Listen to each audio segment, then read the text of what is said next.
to the DK805 podcast. This is Kristi and Katrina.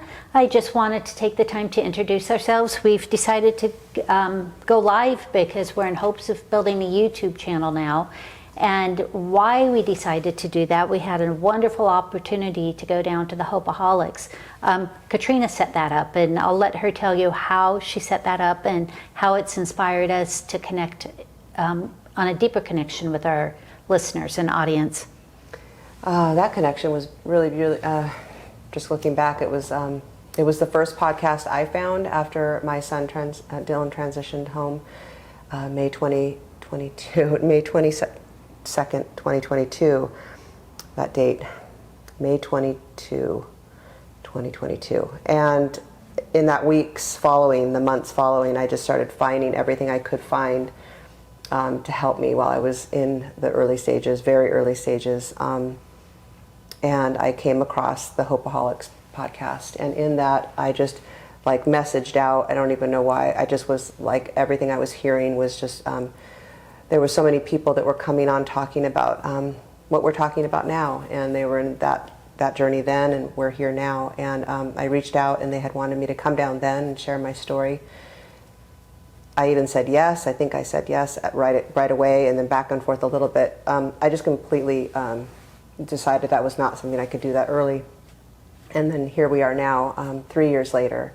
And their podcast was started after losing a young man to fentanyl as well. And it grew out of love from that to help other people. And now we're connected by that because we joined ourselves together in this, in our meeting, and our boys, and they're transitioning home. And we were asked again to come down to the Hopeaholics, and we had that full circle of the connection there, and it was beautiful. They're beautiful people in recovery, and they are such a source for help, for hope in recovery, for those in active addiction, for those seeking recovery, and those in grief. And they are just a wonderful podcast. And I had found the Hopeaholics before. In fact, I actually sent the Hopeaholics to Devin because I was drawn to the name Hopeaholics. Mm-hmm. And when you had mentioned going down to them, I had to go back in my text messages thread with Devin, and I indeed did send it to him. Mm-hmm. And one of the things that has helped me, you mentioned Dylan's passing date as 5/22/22, right. And Devin's passing date was 6/6/24, and in my brain I kept saying 6/6/24. Of course, fentanyl's the devil's drug, but one of the things that I got from you is that there's hope, and in having you restore or nudge me more towards being open to having faith, is I just recently learned that there's 666 books in the Bible as well. So sometimes grief goes on perspective. It's perspective of the challenges we've been asked to endure. We can't change what's happened. Right. I mean, that window of time is gone for us. Right. And so what we can do is lean into each other with hope, with faith. Healing. Right. Spreading the message that it's our responsibility to recover, not only for ourselves, but for our other children. Right. That's right. It's like we're left here to keep going on. It's you kind of feel like in those early stages of grief that there should just be this magic encapsulation that you just are not going to have to do anything but grieve, and that just doesn't happen. You have especially when there's younger children, which we had at the time at home, expectations of what they needed to try to make sure they were processing and being okay, and sort of protecting them like we did when the active addiction was happening, but also just the people that still need us here. And for you went back to work so soon after. I want to just I did. I went back to work almost immediately because one of my coping mechanisms is distraction. I don't know if that's necessarily healthy all of the time, but it's what I felt like I needed to do, and I went back to work almost immediately because I knew that I had 5 days of bereavement through my company, but I know that I wanted to save that for Devin's celebration of life, because I have to just kind of touch on, I just have to, because I hear that, and I hear 5 days of bereavement, and that's unheard of, right? It's something to have a whole nother lifetime of talk about. Because bereavement for us is a lifetime. Yeah. It's a lifetime, but I just wanted to, Jacob, my younger son, had a trip planned with his friend, and that was a very important trip for him, so I wanted to be able to provide with Jacob. So even in my difficult time of my own grieving, I still knew I had to take care of my younger son. And I would always tell Jacob in the early stages is that we can do hard things. We'll get through this together. I can't have you self-destruct. I need you, which is interesting that this is the terms I would use. Because I would tell him, I need you to be strong. But what does strong even mean? I don't even know what that means, because when I hear people say strong, I'm like, do I have a choice? Right. I mean, right. Do I have a choice? Well, no. We had, again, for the younger, we had 3 younger siblings, step siblings in the home, and graduating high school with trip planned to Europe, and that was a planned trip, and it was, we wanted her to go and have the most beautiful time. Didn't cancel that for her. That was something she had expected and looked forward to for so long, and so for that reason she was not at the service. She was not at the celebration of Dylan's life for that reason. She was with us in spirit, of course, but she was in her journey, and that was all those things you just look at. It's like, it doesn't make sense, but nothing makes sense. So you have to find a way to make sense out of all of these components that are going on around you. What can work for that in that moment? And first, like, just, giving the joy for these children that are, younger, already having processing, and we can say that we kind of maybe protected them along the way from everything that Devin and Dylan were going through when there's siblings in the home, but they are feeling it's very hard to even just look back and remember how I must have felt, or even just they can feel it. It's energy, right? So it's like absolutely. I was maybe a calm persona in my mind, but it's a vibration when you're in the rescue and save mode. And if I can say anything just in that time, I didn't know to reach out then for healing tools then. I would say that, like the Al-Anon ways of self-care, halting, learning to pause and reflect versus the rescue mode. But even that is hard, because there's nothing you won't do when you're in that trying to save mode. Oh, absolutely. And Devin's illness started so young in life that I did have that window of time through his illness to reach out for the tools. Yeah. But even with that being said, the morning that Devin passed away, I became a different person. I'm not the same person. Part of, I always do this. That these Katrina's tears, gone. maybe That Kristi. that it's gone. It's gone. So our family gets to know a new version as we learn that version. All my children get to know a different mom. Yeah. And one of the hard things for me is watching my other children watch me and feel like they have to take care of my pain. Yeah. When I just constantly try to tell them it's my responsibility to take care of my pain. And as a mom, I didn't hang up my hat. I still have other children. But when I go outside, it's easy to look at what I've done in my grief now. Like when Devin was alive, there were moments where I would go outside and I would look at families and I would think that they had the perfect life. Now I'm walking a different path, and now when I go outside and I see no perfect life. No, but now I wonder, at the parks, now I have a level of empathy and compassion to recognize you don't know what you don't know. Right. What that person's feeling inside, what their experience, what they just came from.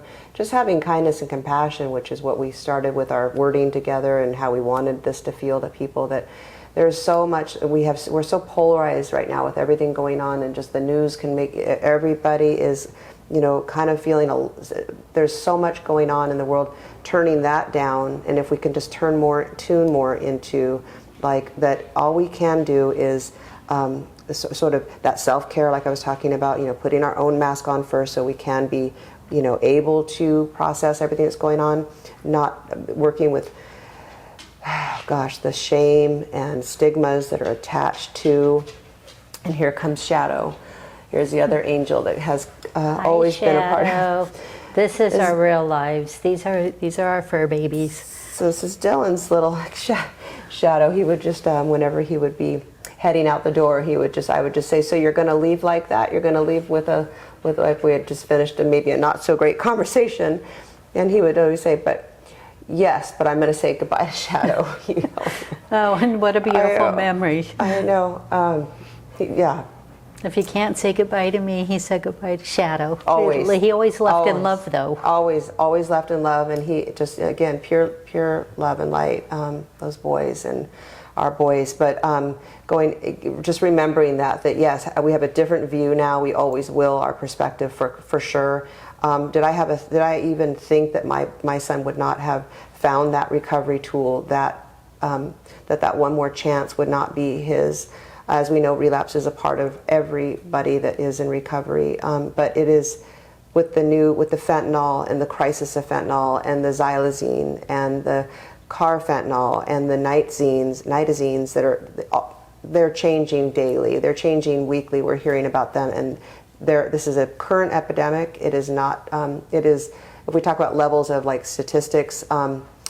It is, you know, from 2,000 in this area alone, that's 805 in this county alone. There's still, in just this last year, so 2,000 from the previous year, 2024, 2025 is still 1,930 young lives, you know, age 18, most times it can be 14 to 35 that are still losing their lives every year, and this is daily that it's happening. We touched on this the last episode, just of the podcast, of just a recent family, young boy, of just this new drug that is being found. Absolutely. Bought a fake pill, and they found him. And we just send all our love and prayers to that family. And if they come across this, may they just reach out too. But we're. And if you look at that statistic, you're talking about the deceased. Yeah. But you're not talking about how that bleeds out to the web of the families. Right. So you multiply that statistic for the family members. That's right. Current day, in my younger son's generation, most people know somebody who has passed away. They do. I personally know 7 people. It's so wrong. It's so wrong. It's so hard. I mean, 7 people just from my graduating class. And so when I graduated high school, and that's still in the 805 area code, I didn't know that many people. Yeah. I didn't know anybody at the time. And now I look at my younger child and how he thinks it's just sort of like a normal. part of this life, like a normalized part of this life. And that's what we want to change. We want this generation to have hope. We want there to be a change. We want to know that you can be sober, and sober can be cool, and you can do. My son loved to skateboard, and Dylan skateboarded, and he would say often, like, he just couldn't concept that would be, you know, that you could skate sober. There was a lot of people that he followed, like, you know, the heavy skateboarder, you know, that Brandon Novak, who has a wonderful channel to follow, a podcast that I look at often, and I will post on ours, because there's that harder edge, the look, but he's completely sober. He shares his story, the depths, and he recovered, and that is his joy, as he says it, to be able to share his story, but also knowing that he shares the work that it takes for that story to have happened. And so when you're, you know, just in that age group that we're talking about, that is, you know, reach out to community that are doing that that feels better. Is that more healing space, because you don't have to live in that. Like that's what we want to do, is sort of raise that awareness. Absolutely, because right now we don't want to normalize that's death. We want to normalize the sobriety, but one of the things that we're recognizing now is that we're in recovery. Yeah. And that's one of the things when we went down to the Hopeaholics podcast that we talked about. We walked on the beach, and we're going to put these pictures up on the website. We built this. Such a beautiful memory. It's such a beautiful memory. Yeah. We wrote the DK in the sand with rocks, and we could see the waves behind us. And I found I love sea glass, and I was like, darn it, I'm not going to find that blue sea glass. And it was a perfect round blue sea glass, and it was a circle, and because there is no beginning and there's no end.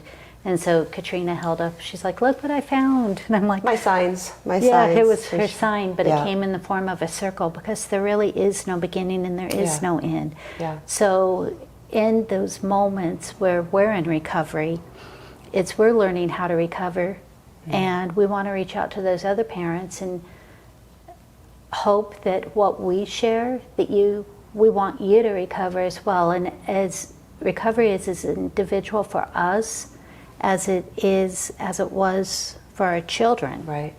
And so the ultimate goal is, it's so weird, because it's not live better, because my life isn't better without my son in it. It's to live wiser. It's to be better.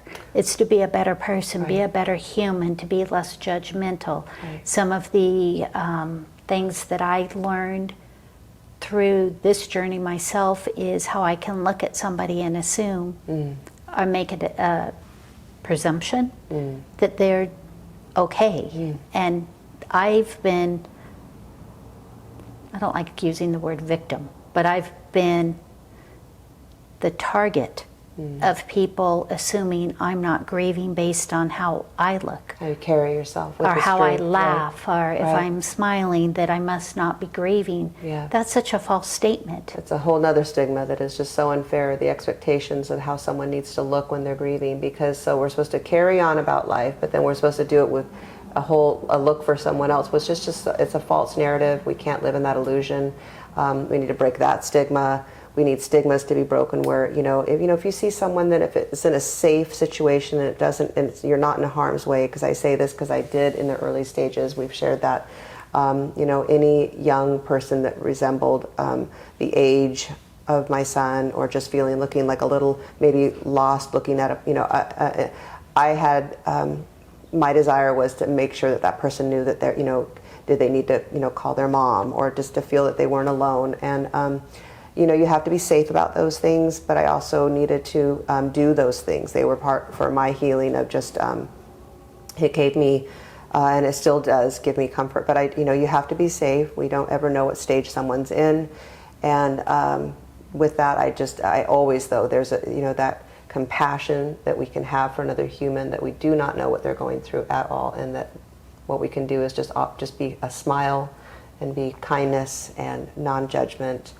And that's how we can start healing what's going on, I think, in this generation. Absolutely. And if recovery is possible for those struggling with addictions or substance, recovery is possible for us.